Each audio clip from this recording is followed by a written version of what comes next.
Thelma. I'm a life insurance agent currently living and practicing in Nigeria.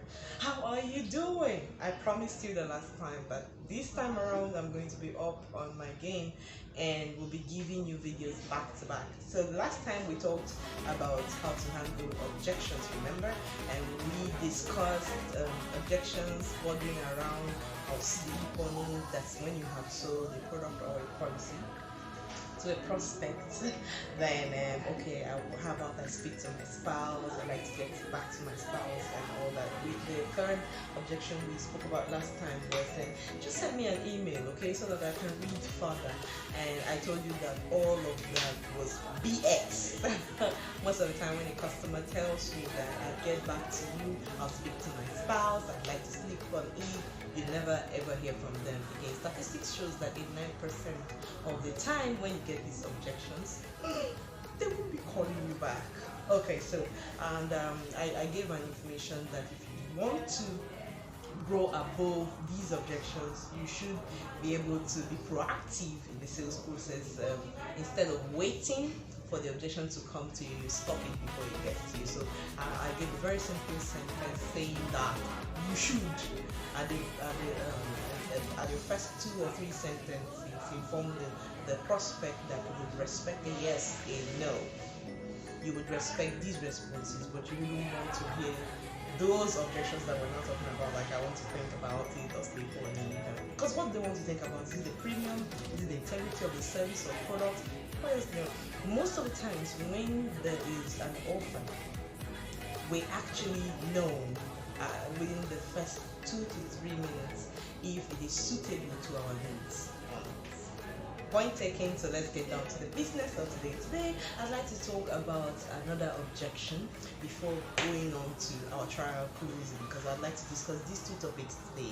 And another objection you would usually get is take my contact, send me an SMS, do me a WhatsApp chat, or give me a call. And I made it clear the last time that when you hear that, brother, sister, that's an objection in the making, because a lot of time you find out that you're sending messages, you're placing calls, and you are either ignored or you don't even get feedback, and that can be very, very heart-rending. It can discourage you being a salesperson, because you just know it makes you feel rejected. So don't do it, okay? Let it be.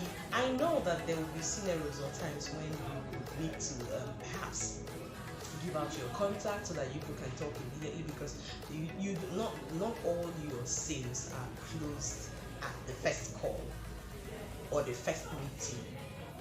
These days people meet via Zoom and all that, physical meetings on Teams, WhatsApp video calls, and then various ways of meeting. But like, not all your businesses will be closed, or your services or your offers will be taken up instantaneously. There are exceptions, but do not, because there are exceptions, give yourself a long list of follow-ups to do. That can be taxing and expensive. Please note that. Okay, so this take my contact that people usually say. I believe the salesperson should know at this point if this customer will be willing to talk to you later, because most of the time they are rushing you off, or they're in a hurry, or they were even laid back, perhaps working on something before you approach them. Immediately they found out that you're about to make a sale or offer them a product or service, they are suddenly in a hurry and are asking you to take their contact. Better still, why not offer them like okay, you like us to talk? I would also like that. When would you want us to speak? Would it be a Monday? Would it be a Tuesday? If it's a Wednesday or Thursday, what time would be preferable?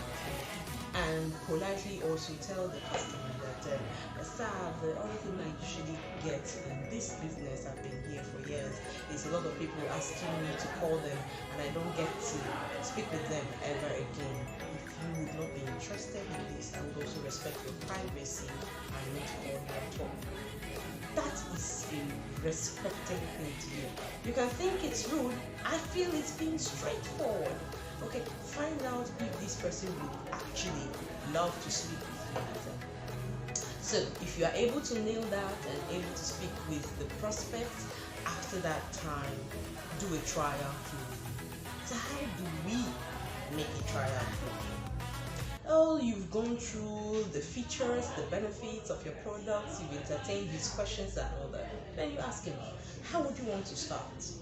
Would you like to pay immediately? Oh, we have a process for you to do that. It's very simple. And please, make it simple for your customers. Now, I work in the insurance sector, and our application process can be very, very bulky. But I've designed a very small slip, something like this.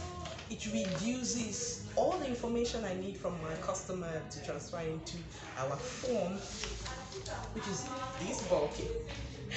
It's in this slip. So I take the information down. Oh, just fill this for me. They fill it up.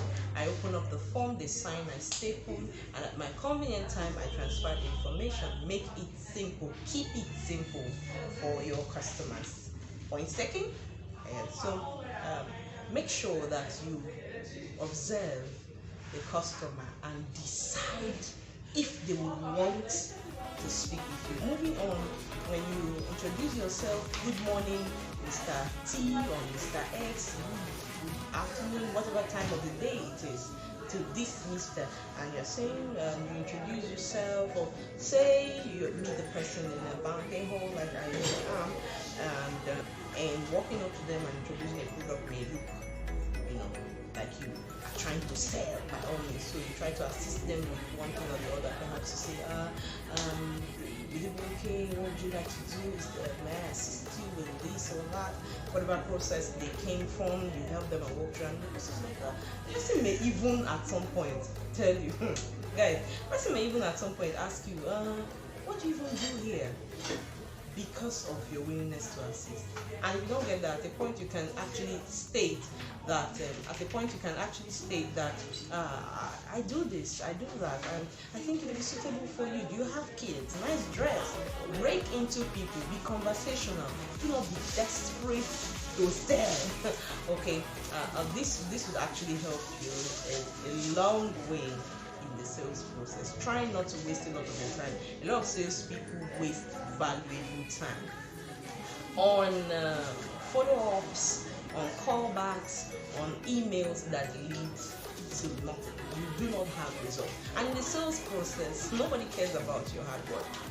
What your employers or what we look forward to is results. I mean, if you don't have results, why are you here? Most of us are on commissions, and if you're not getting commissions, you're not earning, you're not happy. So please make yourself happy by endeavoring to be certain about your sales. Be certain about your follow-ups. Be certain about the leads and contacts that you take down. Be certain that they'll be willing to speak to you. And if you try that and have results, please remember to leave me a comment in the section below. Tell me what your difficulties are, and I may just make a video about how to address them as regards to sales. Whatever you're selling, okay, these principles always apply.